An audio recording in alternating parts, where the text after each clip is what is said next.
Most of the important things in the world have been accomplished by the people who have kept on trying when there seemed to be no hope at all.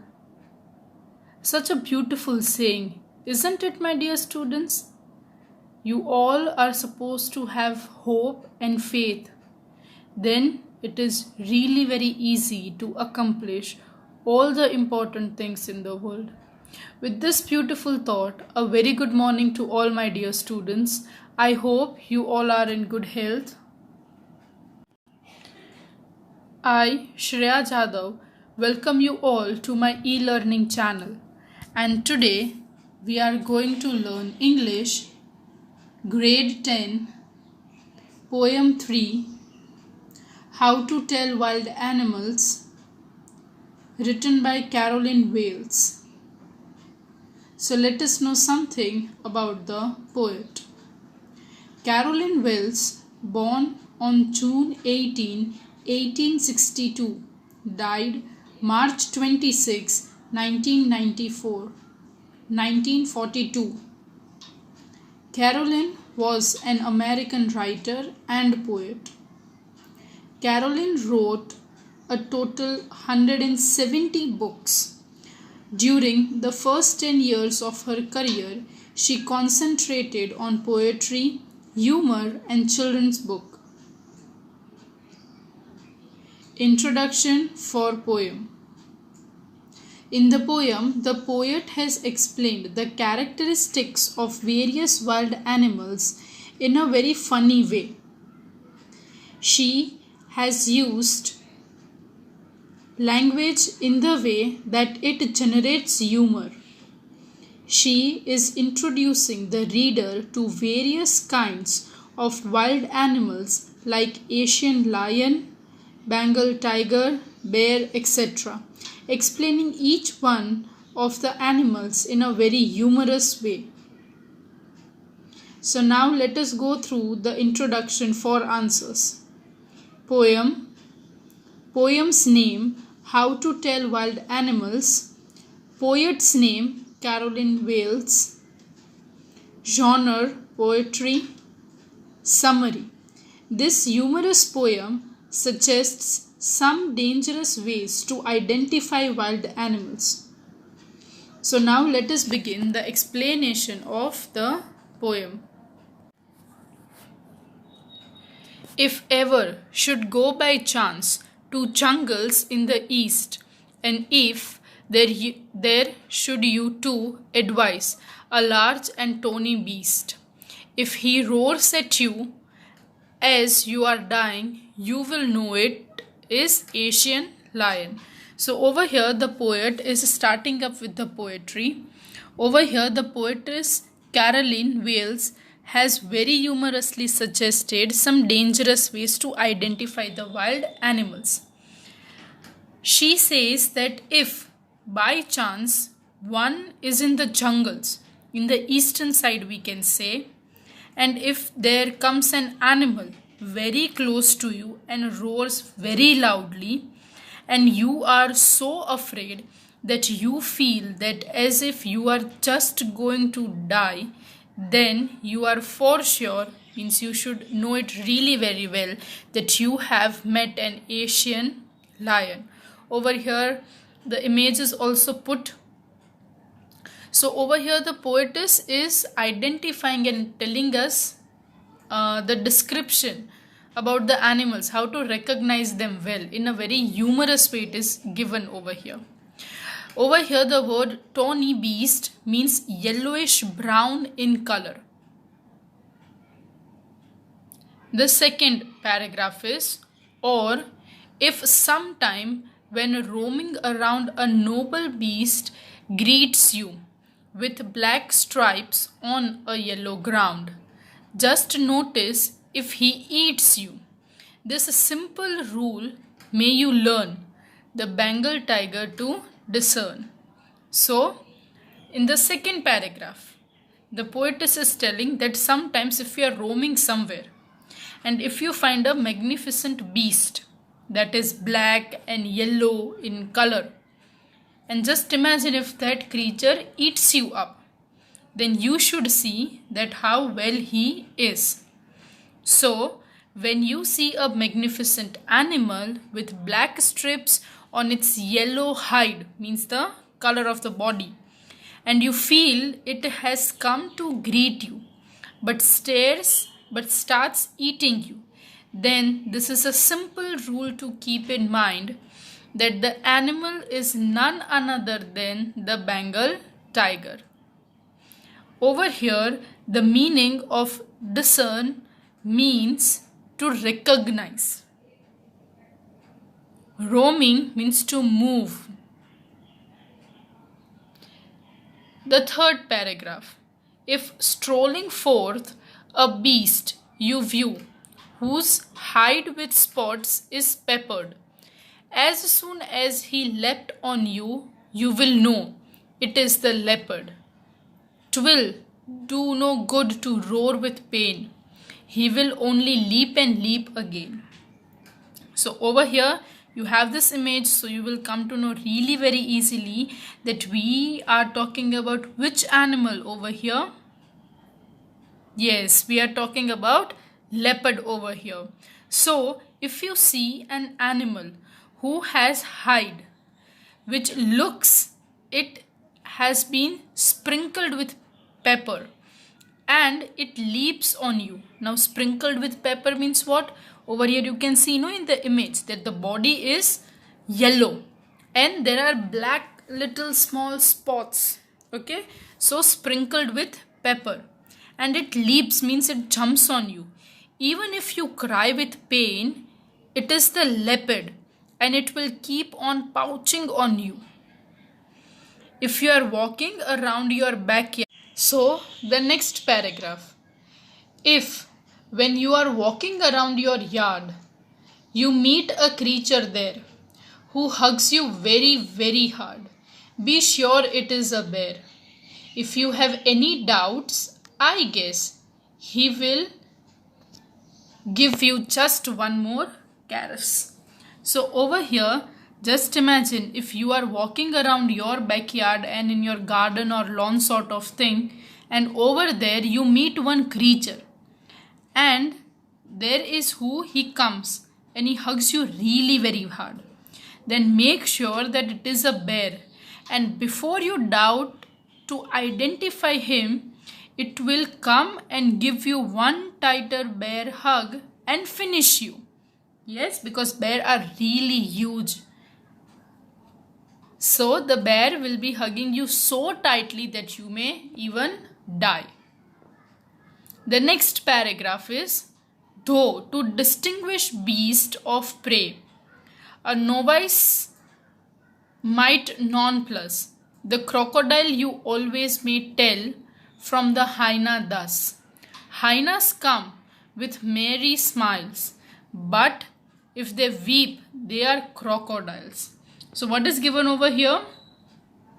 That there are some weird animals. You will be able to know a crocodile from a hyena because hyena makes a sound which is like human laughter. Okay, hyena laughs in that mannerism.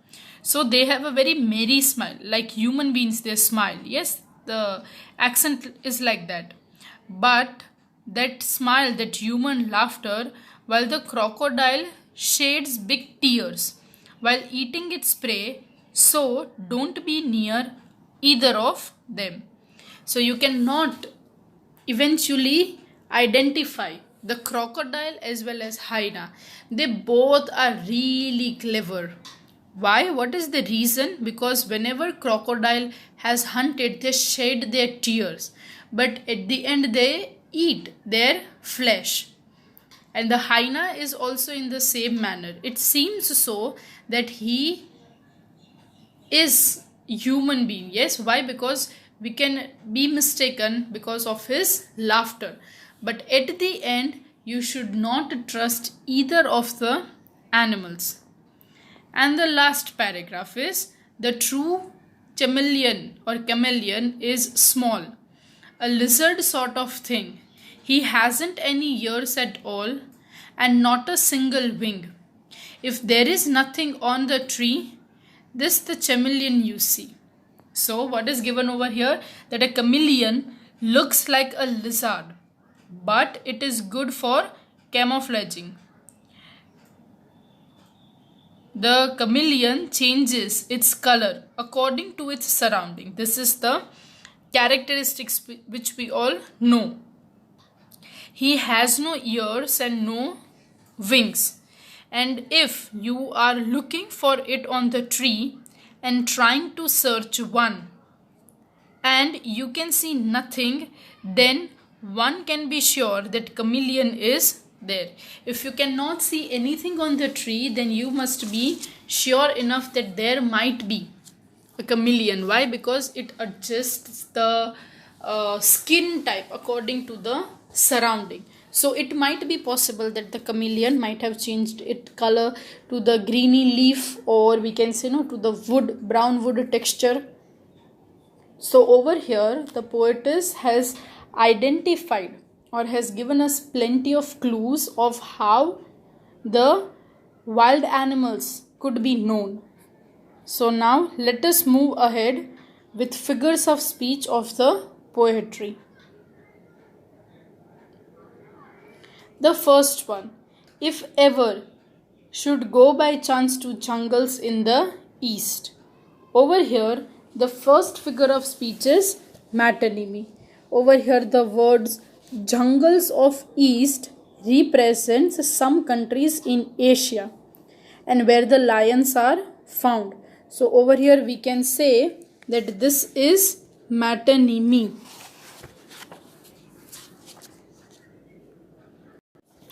And you can also remember this like this, that an attribute or a thing which is closely related to each other.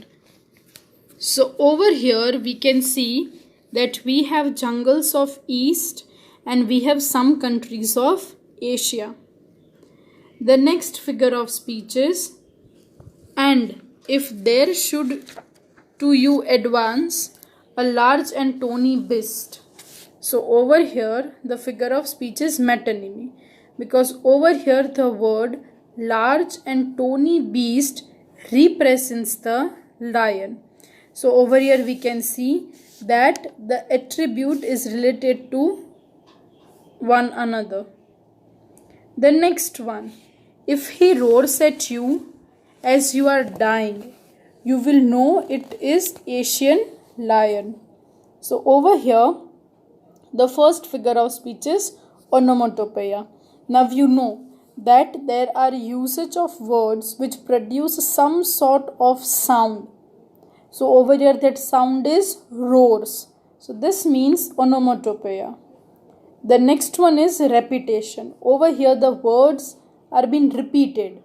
So you is being repeated. The next figure of speech is, if when you are walking round your yard, you meet a creature there. So the first figure of speech is alliteration. So the consonant sound R is being repeated in the words like roaming and round. So this becomes alliteration, that sound R is being repeated. The next one is oxymoron. So what is oxymoron? It is a special kind of antithesis where two contradictory or opposite words are united to give some sort of special expression. So over here those opposite words are noble and wild, have been used together to give a new meaning, that to the tiger, that he is really magnificent but he is also a wild animal. Next one is personification. Now when any human quality is given to non-living object or inanimate object, it is considered as personification. So over here the tiger is given human quality of greeting. The next one, with black stripes on yellow ground, just notice if he eats you. So the first figure of speech over here is metaphor. So what is metaphor? There is indirect comparison made between whom? Between the hide of tiger and the ground. Now hide means the skin, the coating, that is also yellow, and the ground is also, means we can say no, texture is yellow it is. So the point of comparison over here is the background. The next one is irony. What do irony stands for? The real meaning is exactly opposite to what it is conveyed. So how can one notice that it is given? No, just notice if he eats you. Now for example, if we are being eaten by the tiger, then it is not possible for any human being to observe or watch. So this is irony. The next figure of speech is, this simple rule may help you learn the Bengal tiger to discern. So over here the first figure of speech is anastrophe. Now what do you mean by anastrophe? There is an inversion in construction of sentence. It is put up in a jumble format. The next one is internal rhyme. Over here the words are being rhymed in the same sentence. So over here we have words like learn and discern. So they are rhyming words and they are used in one single line. So this becomes internal rhyme. The next figure of speech is, if strolling forth a beast you view, whose hide with spots is peppered. So the figure of speech over here is anastrophe. Why anastrophe? Because there is inversion in construction of the sentence, which means the sentence is being written in a jumble format so that there is a poetic effect or humor created. The next one is metaphor. So over here there is a direct comparison made between the leopard and some sprayed with pepper dish. Okay, so over here the skin of leopard is being compared with some dish and there is no sprinkling of pepper being done. So over here the point of comparison becomes the black dot. The next one is, as soon as he has leapt on you, you will know it is the leopard. So over here the first figure of speech is repetition, when words are being repeated. So over here you is being repeated. The next one is alliteration. So over here the consonant sound H is being repeated in the words like he and has, and the word L is being repeated in leapt and leopard. So this becomes alliteration. The next one is, 'twill do no good to roar with pain, he will only leap and leap again. So over here the first figure of speech is internal rhyme. So over here the rhyming words are pain and again, and they are written in the same sentence. The next one is repetition. The words are being repeated, that is leap. And over here the third figure of speech that becomes it is litotes. Why litotes? Because over here no, a negative word, no, not, never, are being used to convey a positive meaning. So this will become litotes. 10th one, if when you are walking around your yard, you meet a creature there. So the first one is anastrophe, inversion in construction of the sentence. It is written in jumble format. Next one is repetition. Over here the word you is being repeated.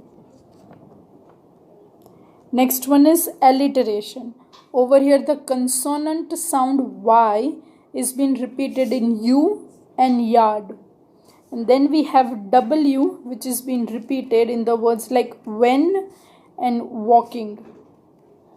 The next one is who hugs you very, very hard, be sure it is a bear. The first one is personification. Why? Because bear, an animal, is given a human quality of hugging. The next one is repetition, because word very is being repeated. The next one is alliteration. that is the consonant sound H is being repeated in hugs and hard. H is being repeated. The next one is, if you have any doubts, I guess he will give you just one more caresses. The first one is personification. So over here the bear is given human quality of caressing. The next one is repetition. So over here the word you is being repeated. And the third one is alliteration. That means the consonant sound G is being repeated in give and guess. The next one is though, to distinguish beasts of prey. A no voice might nonplus. So over here anastrophe, it means inversion in the construction of sentence. The sentence is in jumble part for the poetic effect. The next one is alliteration, because the consonant sound N is being repeated in the words like novice and no nonplus, NN. The next one is the crocodile. You always may tell from the hyena thus. So over here we have again anastrophe, that is inversion in the construction of sentence. Then the next one is hyenas come with merry smiles, but if they weep, they are crocodiles.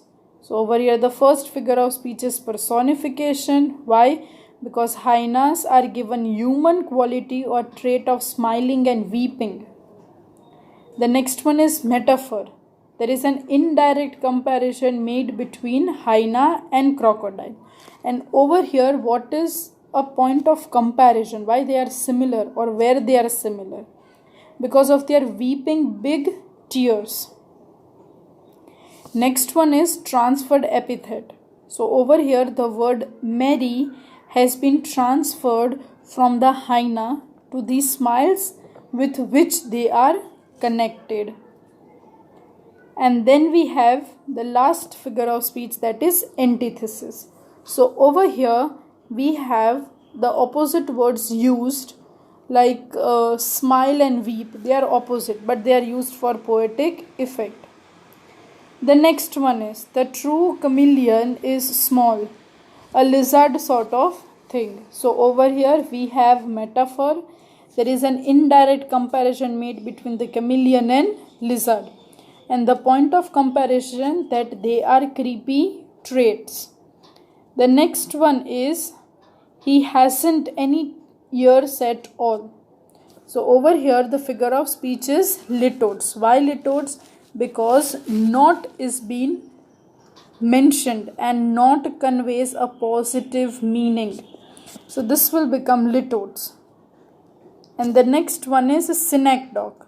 Over here synecdoche means apart ears, or ears stands for the whole chameleon. But instead of writing the name, they have just written ears. The last figure of speech is of there is nothing on the tree, this the chameleon you see. The first figure of speech over here is litotes. Nothing is used to convey a positive meaning. So this will become litotes. The next one is alliteration. It means the consonant sound TH is being repeated in the words like there and the. So this becomes alliteration. And then T sound or T sound is being repeated in trees and this. The next one is internal rhyme. Over here rhyming words tree and sea are being used together for the same rhyming pattern. And the last one is repetition. Over here the word the is being repeated for poetic effect. So this becomes repetition. So dear students, this is all about the explanation of the poetry as well as the figures of speech. This poem is really very easy and simple to learn. I hope you all have understood the meaning and the explanation of it. Thank you for watching. Have a nice day. If you still find any doubt or any queries, you can comment down in the comment section. Thank you for watching.